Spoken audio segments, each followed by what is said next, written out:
Do you know why you hate children? Let me tell you. I'm about to blow your mind. Shift paradigms with me. I used to also hate children, and I thought it was just a choice where I just don't want kids, I don't like them. But it's not that simple.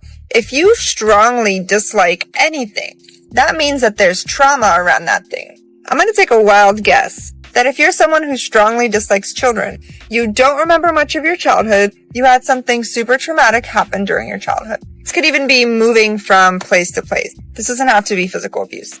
And you feel like you'd be a really bad parent. You guys, this is a trauma response. It's totally fine if you decide not to have kids, but you do want to heal your inner wounding so that you don't hate anything, including children. Start to look at why children feel unsafe. Is it because you look back at your childhood in a negative way? Or if you're a woman, you fear being abandoned and stuck with the child alone. Start to heal.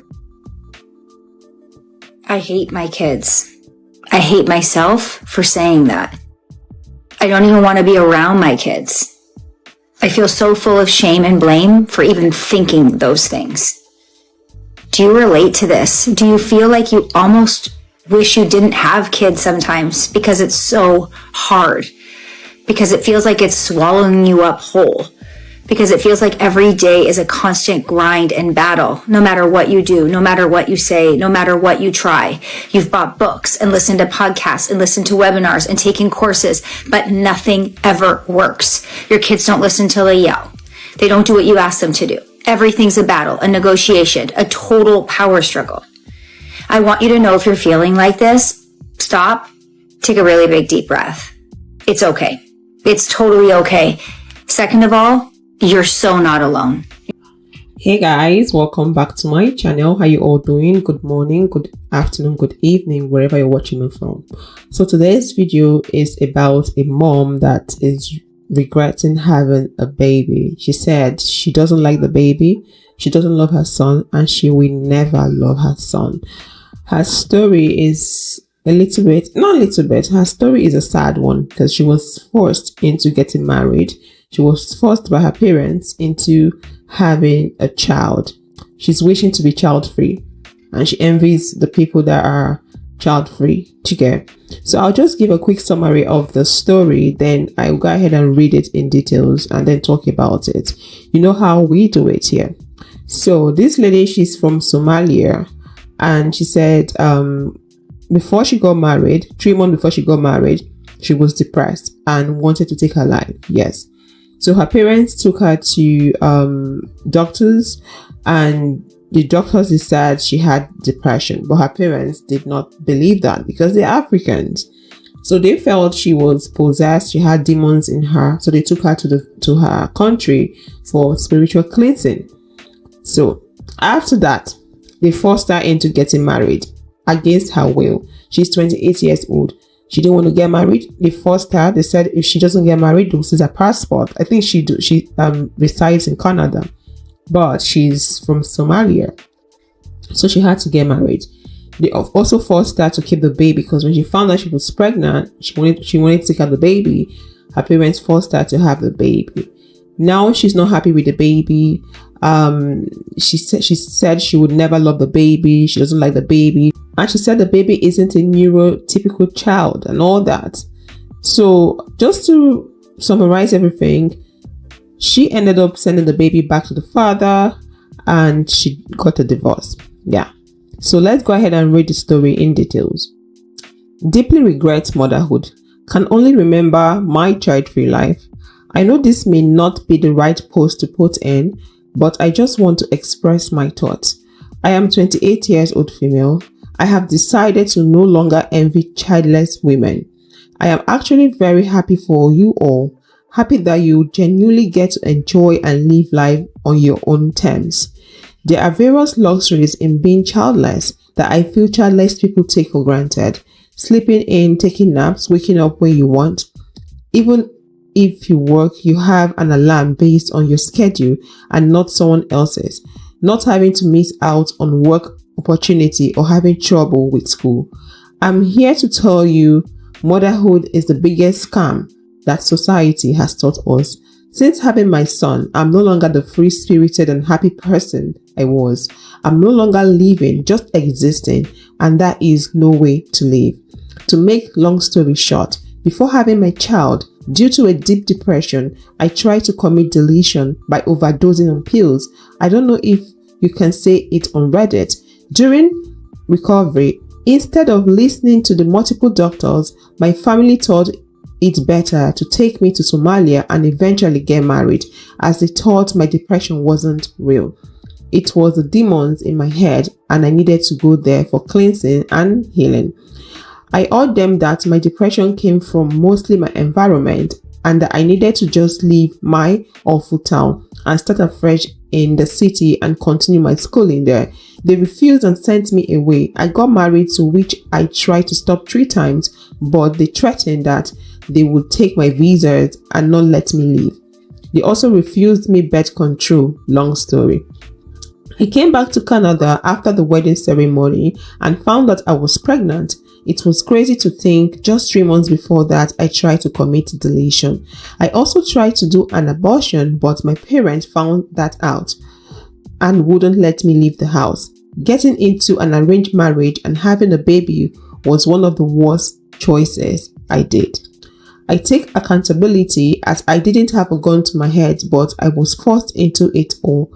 I feel like I've been cursed, and it's a cruel joke, as I prayed every night of my pregnancy to at least give me a normal neurotypical child, but I got the opposite, and he's just awful. I don't love him. I don't think I will ever, and at least I care for him and show him love and kindness. He didn't ask to be here.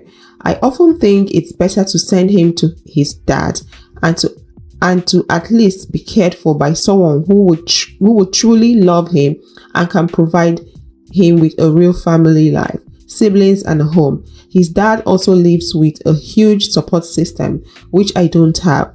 I tried to love him, but since he was born, did all on my own. It hasn't happened. That's not fair to him. My mother has refused for me to do this and also insisted if I did, I would have to send his father hundreds of dollars every month. As she said, why should he babysit for me for free when it's like, that's his dad, I shouldn't have to pay him. Please, for child-free people, take advantage of your lives and enjoy being free. Wow, I couldn't imagine my story would have this much support and kindness for everyone, although it may have been put in the wrong sub. I'm still happy to see all your light to CF people, child-free people, be so supportive and kind to them.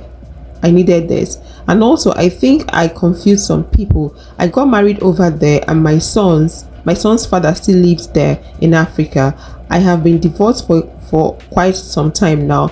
I have also moved out to a 1-bedroom with my son. I truly didn't mean that child-free people take it for granted. I think what I meant is that to us, with a kid or children, it's truly a priceless thing to see what you guys can do, that you may not realize what a blessing it is. I hope I didn't mean to come off a type of way by saying you guys don't realize what you've got. Wow, that's a story. A very sad one. I feel sorry for the baby. The baby did not ask to be born. And she said she has a baby that is opposite normal neurotypical child. So I guess the baby might have autism, might have other developmental issues. I guess so. Well, she didn't throw more light in that area. So let's talk about the fact that she was depressed and her family didn't believe her. This is common in Africa. You tell someone you're depressed and it's just like a bluff, like they don't take you seriously.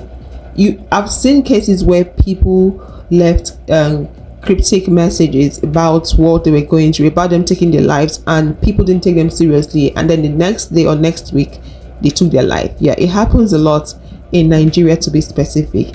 I think we Africans, we have to accept the fact that depression is real and people have the tendency of taking their lives. So when you see someone leave some cryptic messages, it's not time for you to go say sorry and all that. It's time for you to show support and be by the person, and also take the person to people that would actually help them.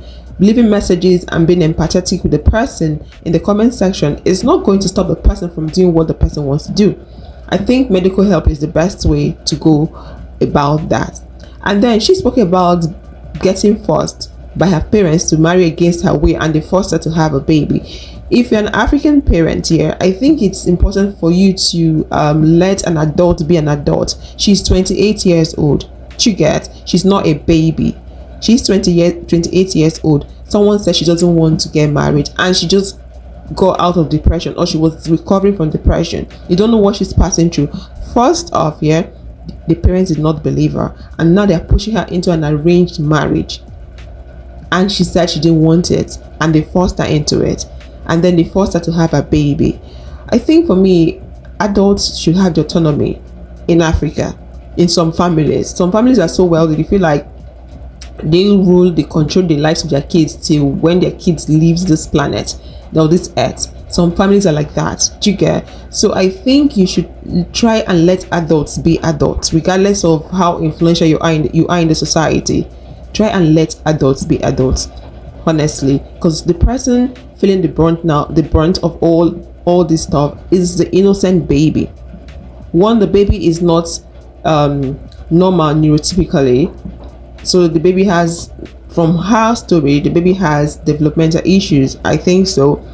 And secondly, the baby is not being loved by the mom. It's not fair. It's really not fair. And obviously her mom is not there to pass through all these things with her. Her mom is not there to make the way the baby is feeling better. The hate she's dishing out on the baby is not the mom that is receiving it. The mom is probably somewhere living her best life. Yeah. So let's talk about the demon and the spiritual healing that they thought she had when she spoke about having depression. Everything in life is spiritual. Everything in life is spiritual. But when it comes to mental health and all that, a lot of people in Africa, they feel like when you're having mental issues, it's spiritual. Like they don't believe in going to the hospital or seeking for medical help. I think it's something we should do, because with mental health and all that, it has to do with chemical imbalance and all that in our head and our system. So if you have a professional out there giving you an advice, I would say you should consider listening to that professional. You can decide to go spiritual if you want to. I'm not saying no one should go spiritual, but also give room for that medical help as well. This is what I think. You're free to disagree with me. She also spoke about not having a support system. She's in Canada. Not everybody, of course, you can't have all your family members in Canada. You might have a few, but from her write-up, she had no support system. Her husband is back in Somalia, and he has a great support system. So imagine someone that was suicidal, someone that was depressed, or that was recovering from depression, and then they forced the person to get married. She now has a baby, and you know what postpartum does. I don't know if she had that as well. Now she doesn't like the baby. Then she's struggling alone with the baby, no support system. What do you think is going to happen to her?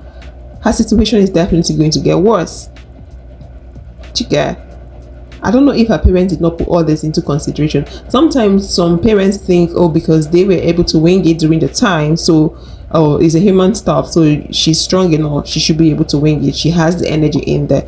Everyone is different. People handle things differently. That's something we Africans fail to recognize sometimes. Or some people might be like, it happened to me, I just did it, so we can do it. Don't have that mindset. Everyone is different. People react differently. People handle issues differently. Because you were able to walk through the furnace, through the fire, doesn't mean that everyone should walk through the fire the way you walk through the fire, if you get what I mean. So she said she doesn't love the baby, and she doesn't think she will ever. Very sad for her to come out to leave it on social media, on Reddit. It means that the baby should also feel it, because of course the baby is a human. We feel energy. We're all energy. The baby should feel it. The baby should know about it. She gets. So this is basically all I have to say in this video. Let me know your thoughts in the comment section. Have you ever found yourself in a situation like this? Don't force anyone to get married. Don't force anyone to have a child against their will, because obviously you're not going to be there. You just might be there a few weeks, but you would never be there 100% throughout the life of the baby. Maybe you might decide to adopt the baby in it. That's just exception, okay? So don't force people to do what they don't want to do. Okay, this is all I have to say. Let me know your thoughts in the comment section, and I'll see you guys in the next video. Depression is real in Africa. Depression is real. Don't underestimate it. Don't sweep it under the carpet. If someone comes to you and talks to you about it, take it seriously. I'll see you guys in the next video. Thanks for watching. Bye.